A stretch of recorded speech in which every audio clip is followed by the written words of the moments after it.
Hey there, ladies! I really miss seeing all of you, and I hope you're doing okay through all of this. I love that we're doing this little educational sort of thing. I'm going to be giving you some tips on and training on crochet. We're in my office slash craft room slash schoolroom right now, so it's kind of a bit crazy in here. So sorry if you see any mess in all these, but um, I will be doing 3 different videos for 3 different skill levels. The first one will be a very beginner level one. If you've never crocheted at all, you're just kind of putting your feet into the water, starting at square one. This one should help you out with getting familiar with yarn and hooks and stitches, all of that. So I'm gonna go ahead and get my camera into the holder so I can show you some more. All right, ladies, we're gonna go ahead and start off with talking about yarn. So when you go to the store to look for yarn, you're gonna find they all have some sort of label with them, whether it's wrapped around or a tag that's connected to it, but they are gonna provide you with information about the yarn. Things like the how many yards, the weight of the yarn, what the fiber content is, gauging information, which I'll explain a little bit, needle and hook sizes, and washing instructions. Ones like this for your acrylics that you're going to generally find more at like Walmart, that sort of thing. They have maybe a little more information even. They're going to have written out washing instructions rather than just symbols. This one has both knit and crochet recommendations, and it's got this number here telling you about the weight of the yarn. It also has this up here. All of them are going to tell you the color of the yarn, and on ones like this that are not a hand-dyed yarn, it's going to give you a lot number. This is the dye lot, and that's very important if you are making a larger project where you're going to require more than one. Depending on how it's wrapped, it can be called a skein, a hank. There's a few different names, but your unit of yarn. If you're going to need more than one, you're going to need to look for this dye lot number, because if you get yarn that is from the same color from different dye lots, they could be slightly different, and so you'll get halfway through your project and start the new ball of yarn and suddenly discover that there's just that little bit of a difference, and you can tell there's that change in your project. Back to this number here though. So some of yarns are going to have that on there, some don't, but this number is part of a scale system that we have, which here's a handy little chart that shows that, but it's basically these different weights of yarn, and you can see they have different names for the different types of yarn, and this has information about suggested hook sizes and the gauging for them. But here I'm going to show you kind of an example of all, oops, I picked up my yarn right with it, an example of all those different weights. So we have here, they're stuck together. This one is going to be that 0. It's basically a thread. Then we've got this is going to be your 1. It's considered like a fingering weight. Then you've got your number 2, that's going to be your baby or sport weight sort of yarn. Then you've got a number 3, that's going to be an Aran or light worsted or DK sort of weight. I'm sorry, not Aran, DK. A DK or light worsted weight.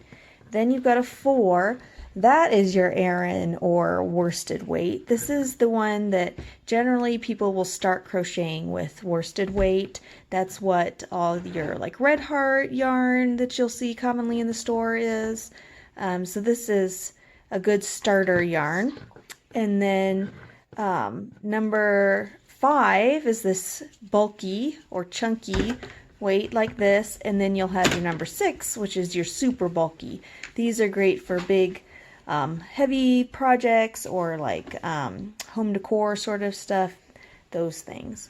So there's a little example of different weights. Let's see here. And then come back here and let's talk about the fiber content. So like I said, your let's get it turned right here. Your labels are going to list what the fiber content is. That's what type of fiber is used to create that yarn. And so you've got this acrylic. That's what is the good starter one. It's nice and inexpensive. It's fairly easy to work with, and it's washable.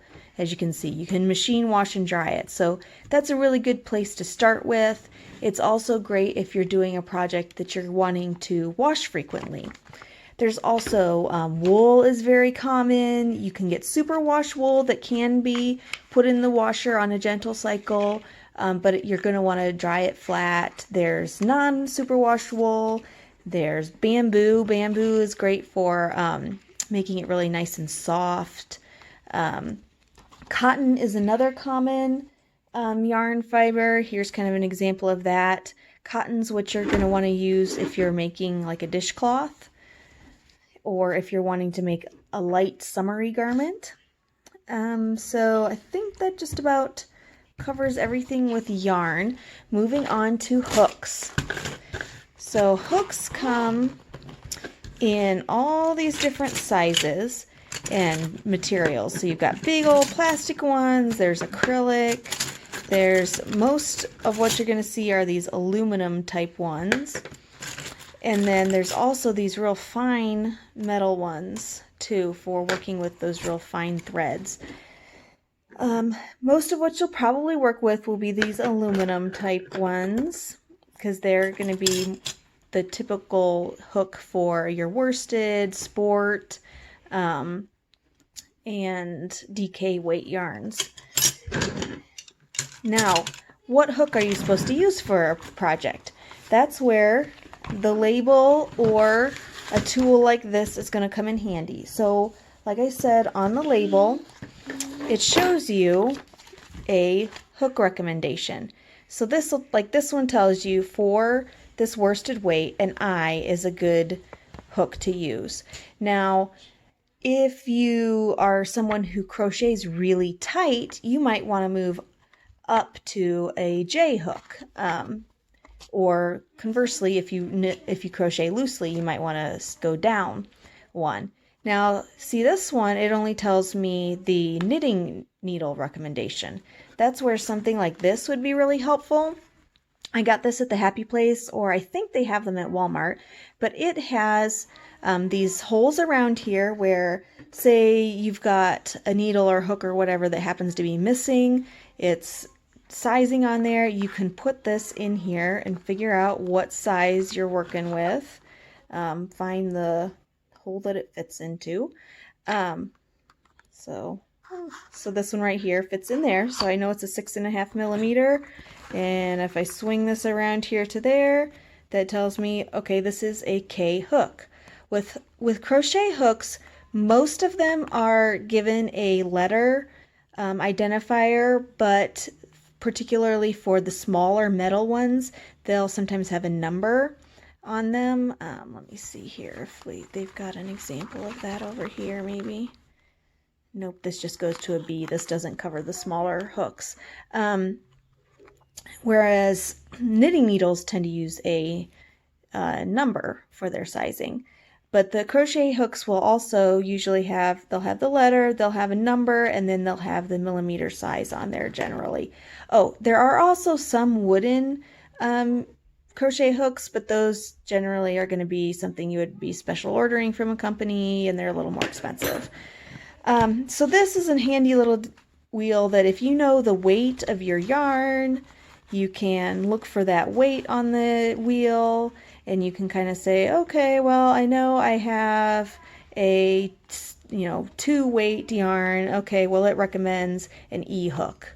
So that's a handy little tool if you are unsure where to go, what size hook to go with, if for some reason that's not on your yarn, or if you've lost the label for your yarn. So let's talk now about some basic stitches. So where's my eye hook? Okay, so this is that worsted weight yarn, so we're going to go with the eye hook that it recommends. You're going to, for anything you do, you're going to be starting it either with a foundation chain or with a circle. And as a beginner, not using a pattern, you're probably going to want to just start with that foundation chain and do things like dishcloths or scarves or pot holders, that sort of thing. So to start off, you need to create a slip knot.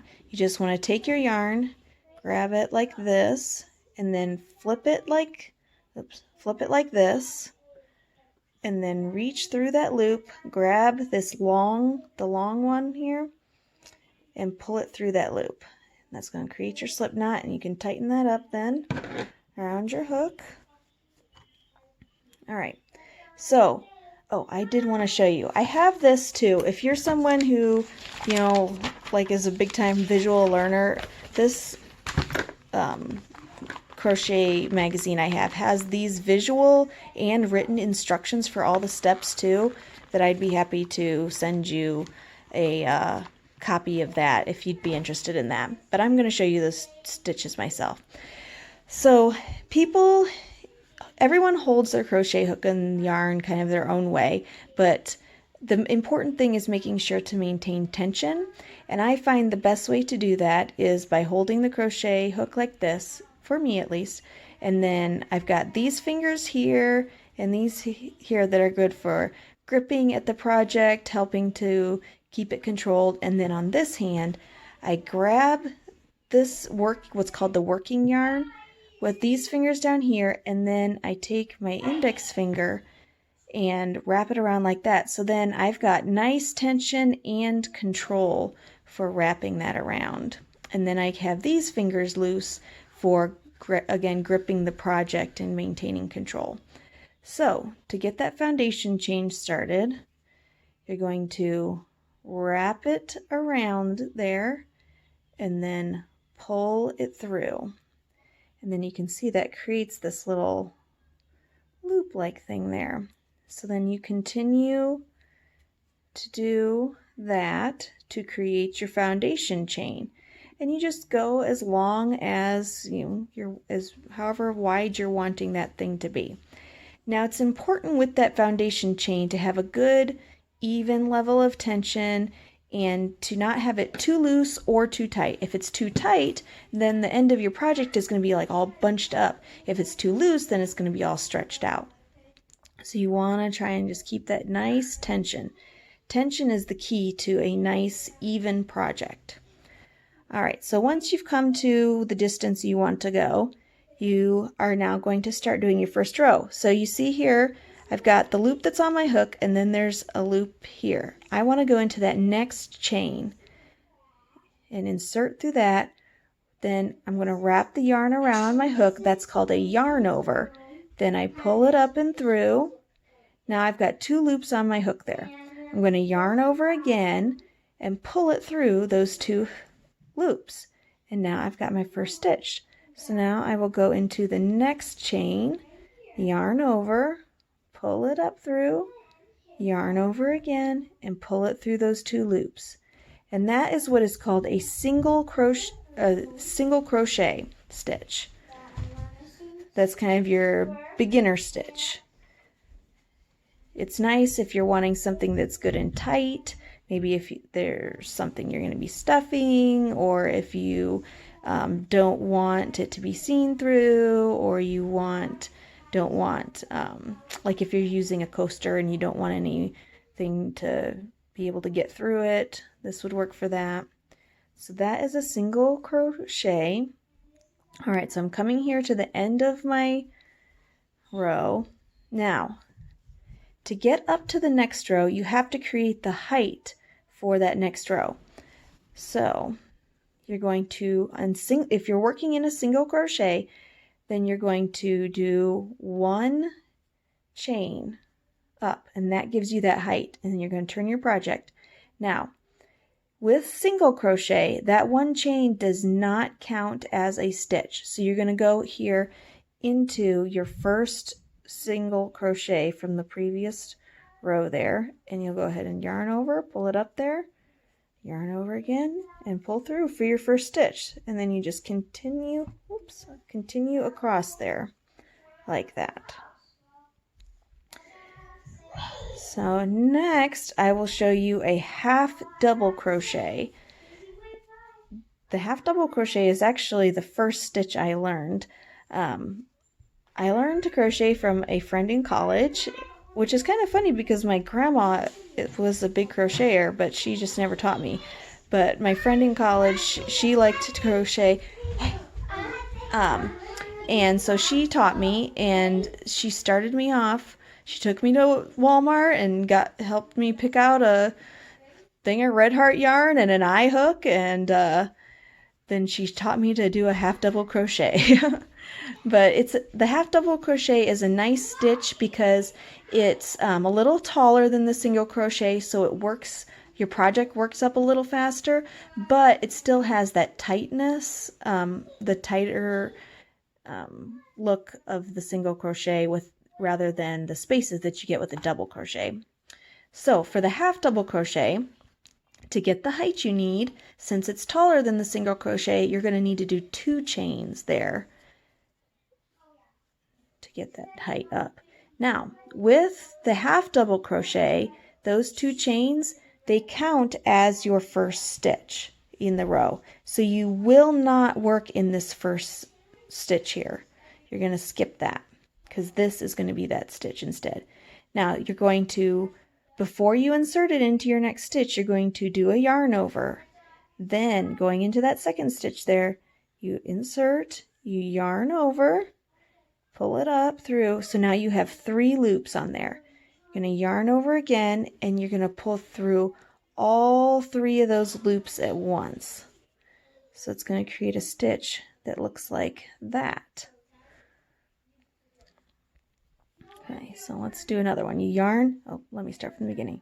You yarn over once before you insert it, then you go ahead and insert it, yarn over again, pull it up so there's 3 loops on there, yarn over, and pull through all 3 of those loops.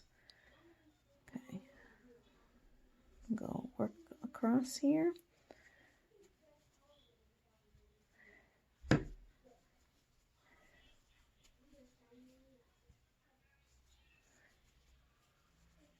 And that is the half double crochet.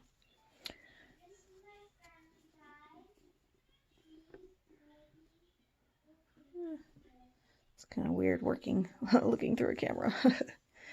All right, so I've come to the end of my row. Now I go up the 2 chains to get that height that I need and turn it. But again, remember, I don't work in that first one because those 2 chains are my first stitch. So here we go again, back across, putting the yarn over, insert, yarn over, pull up, got your 3 loops on there, yarn over, pull through all of them.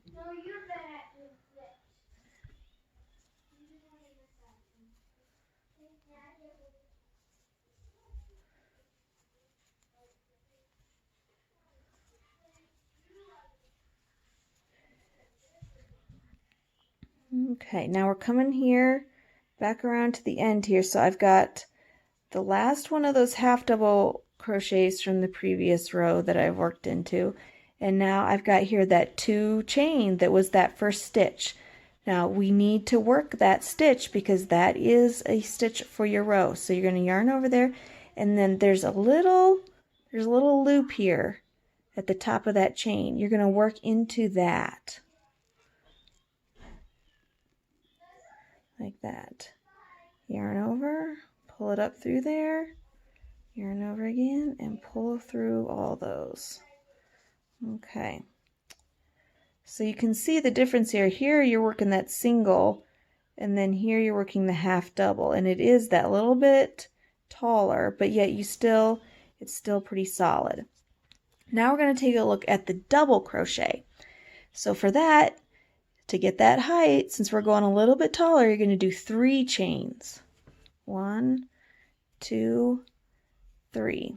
And turn it. And again, with the double crochet, just like the half double, those 3 chains are going to be your first stitch of the row. So you're going to skip that first one. Now for the double crochet, just like the half double, you yarn over before you insert into the stitch. Okay, so I insert through there, that second stitch, yarn over, pull it up. So again, I've got the 3 on there, but this time I yarn over and I only pull through the first 2 loops. That puts a new loop on there plus the original loop. I yarn over again and pull through those 2. So it creates that taller stitch. All right, so let's do another one. Yarn over, insert, yarn over, pull it up, yarn over, just pull through the first 2, yarn over again, pull through the last 2.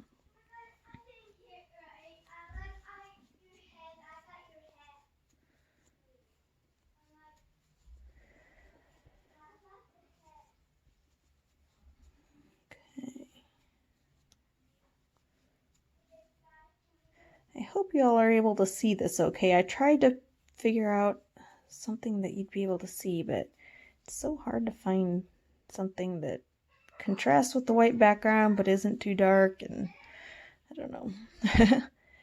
But if you have any questions about this, feel free to ask me. Okay, so again, we're here at the end and we got to work that chain first stitch. So you insert through that little loop there at the top of the chain and just work your double crochet into there like that. All right, so there you can see our little swatch there, and then when you want to end that, you can just cut it off. You want to leave a little tail to sew in. You can wrap it around and pull it through there to knot that, and then you will get a needle, and preferably a blunter needle, so that it's not piercing through the yarn fibers as much, and then you can just kind of weave it down through the stitches. And it's really works best if you see how there's these 2 strings coming down across into the previous row. If you can weave it through there, that works really well. A lot of times my beginning tail, I will try a lot of times to just work over top of it as I'm working my first row or 2, and that sort of takes care of that for me. But there are the beginnings of crochet. If you have any questions, feel free to let me know and I will try to help you out with it as much as I can. But I hope that you found a new hobby that can help you make some dishcloths and scarves and fun things. And then once you've kind of mastered these beginning steps, you can move on to working with patterns. Thanks. Bye.